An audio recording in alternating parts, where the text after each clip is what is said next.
tractor's been off, you're always going to get this automatic guidance warning system. Just do what it says and don't use the auto steer when you're on the roadway. You have to hit the next button to get out of that. This will take you to your home page.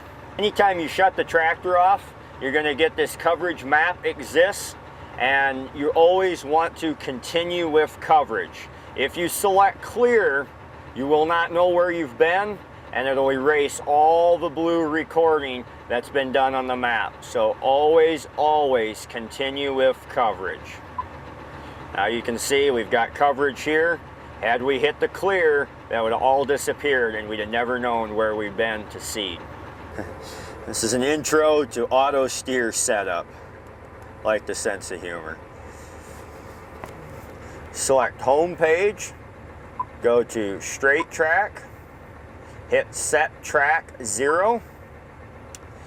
Current track, you want to enter in a new number, and you can name it number 1, or you can name it the direction heading.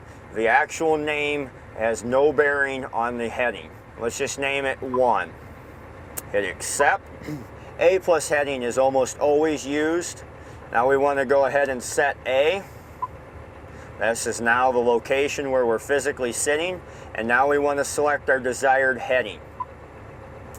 So our desired heading is going to be either, north, south, east, or west. Most common entered in is either 90 or 180, as fields nearly always run east or west or north or south. So we'll enter in 90 degree. Hit accept, and now we have our desired heading. This here is the track spacing. Track spacing on this particular machine is 60 feet. So we want to make sure that this number is 60 feet. You touch it, it's 60.00, accept, 60.00, accept. Hit accept again. So we have it named as 1, we have A plus heading. We're a 60-foot wide machine. For this particular machine, your machine may be 42 or 50 feet. That'll have to reflect that. We've set the A point, or the starting point, and then we entered in A plus heading. So A is here, and the desired heading is 90 degrees. So we'll be going straight east and west. We're done. We hit accept. Now you need to turn the steering on. It says steer off. Just touch the little steering wheel icon, and you'll notice that the third piece of this pie has now lit up, and it says steering on. Now, in order to engage auto steer, when you're in gear and you select in gear, you can hit resume.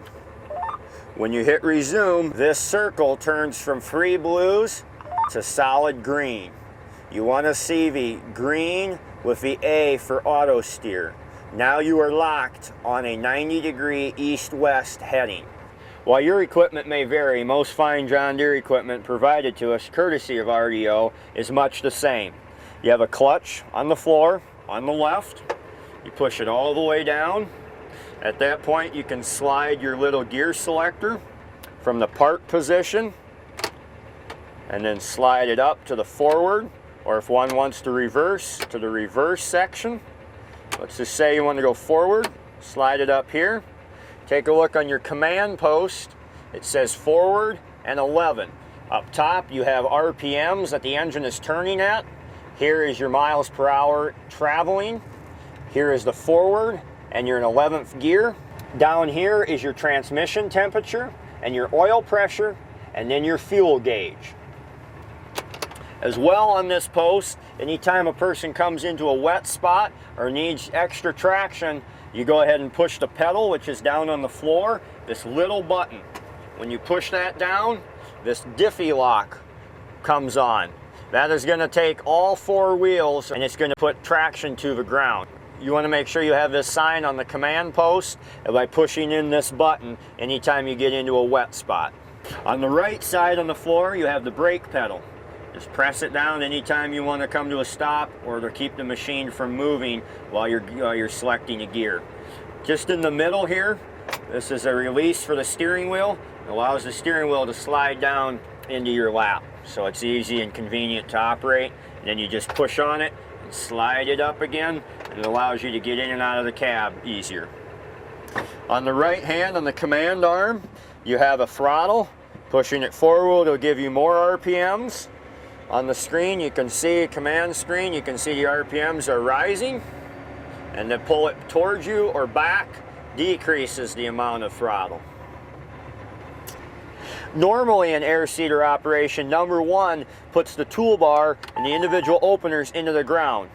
One click forward and let go will cause constant down pressure to hold the individual openers in the ground. When you get to the end, one click back will pull all the openers up out of the ground and allow you to turn on the end. And then when you get done turning, one click down will put the openers in the ground and will continue to put constant down pressure to keep good seed to soil contact.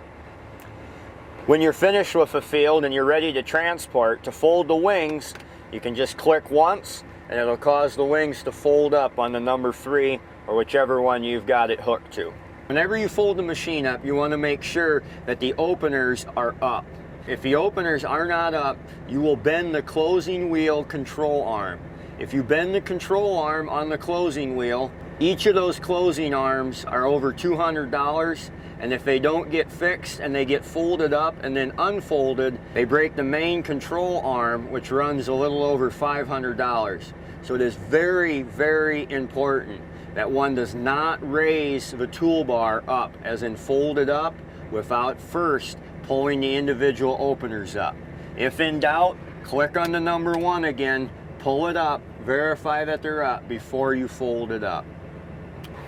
To select a gear that is either higher or lower, with the clutch fully depressed, you can go ahead and knock it up or down to select what gear one wants to start in. And you can watch it go up and down on the command post.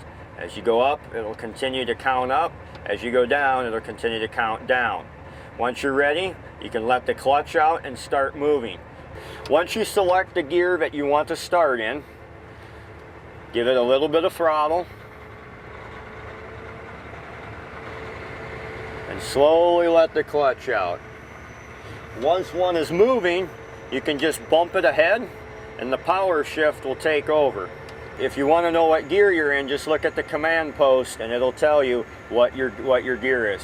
The same for downshifting. Just tap it back and it'll automatically downshift. No need to touch the clutch. When you come to the end and you want to stop, depress the clutch all the way in and just lightly touch your brake. Then return your shifter down into neutral and slide it over into park. It is now safe to get out and go inspect the equipment.